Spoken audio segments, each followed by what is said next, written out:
దేవాది దేవుడు మహోపకారుడు మహత్యము గల మహారాజు. దేవాది దేవుడు మహోపకారుడు మహత్యము గల మహారాజు.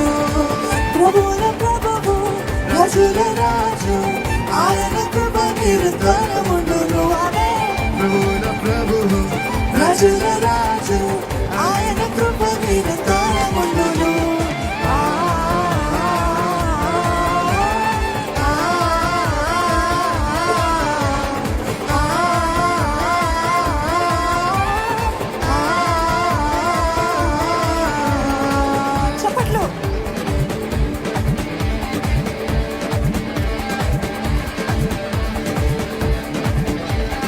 ఉన్నవాడను వాడనున్న దేవుడు, జగమంతా ఏలిచిన జీవాధిపతి ఆయనే. ఆయనని మాత్రమే మహిమ పలుకుతామండి.